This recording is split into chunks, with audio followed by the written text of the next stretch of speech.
All right, now we straight. All right, welcome in Cowboys Nation, the Cowboy Game Day live as the Cowboys lead by 3, 6-3 in a muddy, ugly game in Pittsburgh. Almost literally, I mean, it rained a whole lot to start the game, and I know it feels like this should be the end of the game in the post-game show. Yeah. But it's the halftime show because it was delayed for an hour and 20-some minutes or whatever.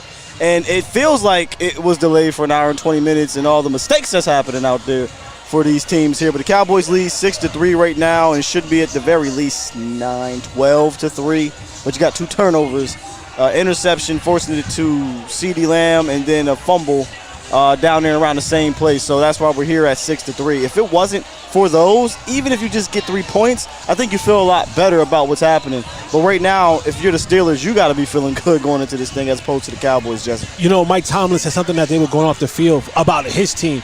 He said, if we stop kicking ourselves in the butt, we can start focusing on them. And I feel the same way for the Cowboys. If the Cowboys stop kicking themselves in the butt, because, you know, granted, you got to the red zone twice. I need touchdowns at that point.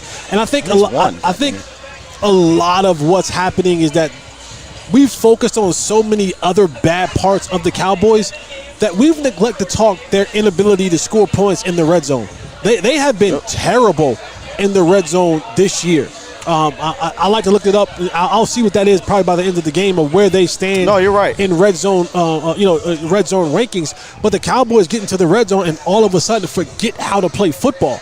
Because you look at the fumble that they had, on Dak Prescott, he has to know, hey, there's one-on-one out there with T.J. Watt. My time clock has to go off a little bit faster. And then on that last play right before the half, you throw that interception to CeeDee Lamb. I don't get it. I don't understand why they going so fast. I don't know what he's looking at, why he was going so fast. Like, it was just a lot that happened in that play that you go, as a quarterback, you don't have the space or time or the ability to have these type of mistakes going on, especially when your team is in the red zone. And you let a team like this keep hanging around with you, and eventually Justin Fields breaks a run off, or he makes and completes one of those passes down the football field, and now you look at this game being a different outcome. When you got in the red zone, you got to come over your points right there. You already had a margin of error that was very slim. Yep. I mean, that's just the nature of your offense in general for this season. And then going on the road, Sunday Night Football, we talk about against a good defense, it gets smaller. So you can't have these type of turnovers. And I feel like just calm down once you get to the red zone. You got down there the first time after was it a first down throw? Yep. Then we run it, and then you get a full start, and now you're backed up to 3rd and long, and then you get a fumble. Settle down. You get down there again. There was no need to hurry up and rush or whatever. You got how many timeouts was in the pocket? All 3? I feel like all 3 timeouts was still in your pocket. Settle down, get into your best red zone plays so you can score a damn touchdown. This game has been so discombobulated. Same thing happened earlier in the game. I don't know, the second possession. I thought there was a first down catch by Brooks. Instead of challenging it, we hurry up, get to the line of scrimmage, and instead of running the ball, they do a play action, and it was a intentional grounding. Yep. So now it's 4th and it's backing up. So just a very uncharacteristic performance in the first half for Dak in regards of being kind of in control. He's been in control all year for the most part, but this first half he's not been in control, I don't think, after they get down across that 50-yard line. No, you're absolutely right. And we talked about it in the pregame show. He is the best quarterback on the football field. And it's in those moments, the Superman moments, it's in these moments where we need you. But see, that's the one thing that we talked about.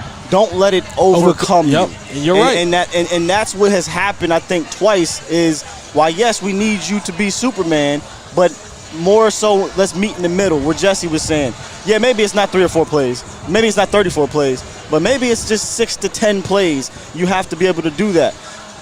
It overcame you when you're rushing up on 3rd and 1. It overcame you when you're rushing up in the red zone at the end and you're just forcing it to CeeDee Lamb. I hate that. I don't think you need to spam CeeDee Lamb all the time unless it's within the play structure, right? It's within it, and that wasn't in it. That was just rushing to the line and saying, well, I'm going to find 88 and just throw it over there. And it was a clear miscommunication. Interception cost you points. So they got to settle the hell down in the second half. No, they do. And they've been able to move the ball up and down in between the 20. So that part hasn't been an issue. It's when you get in the red zone, what do you do with the football? And you have probably the best kicker in the league. Don't turn it over. Like whatever you do, don't turn it over. You get within 50 yards, you know that you're probably going to get 3 points out of that. It's a very high percentage that you're going to get 3 points out of that. You just have to be better with the football. Second half is coming about. The Pittsburgh Steelers will get the ball coming out of the half. You just hope that defensive line, that defense as a whole can hold up. Now, I think they can. I feel like this is about what I thought would happen for this defense because of I don't think they can run the ball well. You're holding them to 3.9 yards per carry. They've only rushed Justin Fields 4 times, but so I expect that to go up a little bit here in the second half. And so here's my only concern about the defense in the second half. You have a lot of guys who are only geared, I shouldn't say geared, but have only played a certain amount of plays in a season. Right, so when you start getting into that 40, 50, 60 play area, a lot of these guys are used to having a rotation. You're down now kneeling as well, so guys are having to play more snaps than they're actually normal. They're used to playing. So just in that second half, when this game really becomes a grind, are these guys looking to the sideline, and tapping their helmet to come out in the game? And coach goes, I got nobody for you. Like you got to stay in there and get off the field on the third down. So that's what I worry about coming up for the Cowboys in this second half. Defensively, a lot of guys up front are used to being rotational guys, and now they're having to play starter minutes. So when they get over that threshold of the 30-play, threshold point, now what will their bodies be able to do? How will they be able to maintain their because Michael Irvin always says fatigue makes cowards out of all of us. So being able to stay fresh and not falter to fatigue in the second half. That's a good point. But if they can do that, I feel like they can hold up on this offense. I mean, again, they're not running the ball well, but they're running the ball a lot. They have 18 rushes to 9 passes. Fields is 4 for 9 for 35 yards. Yeah. That's even worse than I expected.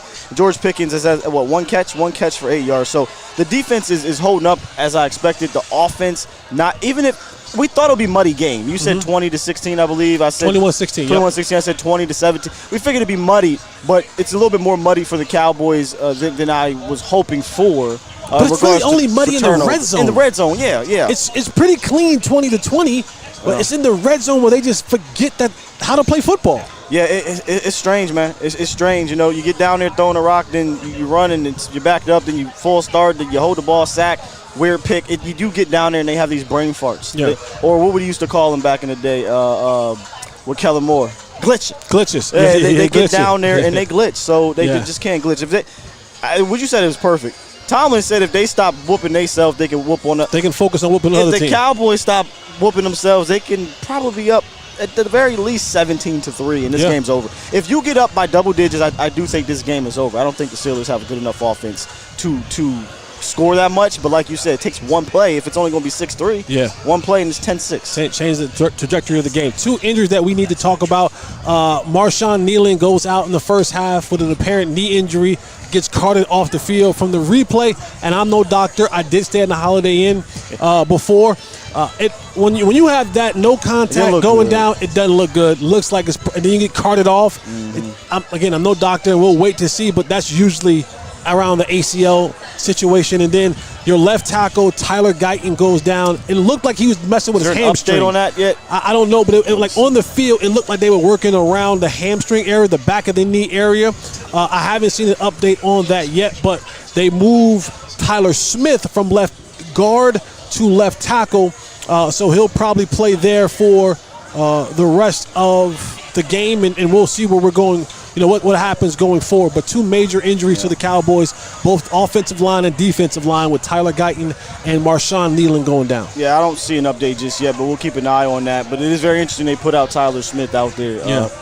And you saw, I think, on that last possession up until the interception, the tackles were holding up. I mean, Terrence actually get a dirt? Did he dirt T.J. Watt? He did. After T.J. Watt dirted him a few times there. But when they hold up, that's what's able to happen, right? So maybe we'll go into this second half and they say, okay, maybe got a little bit more comfortability on the left side so we can slide more protection to the right side.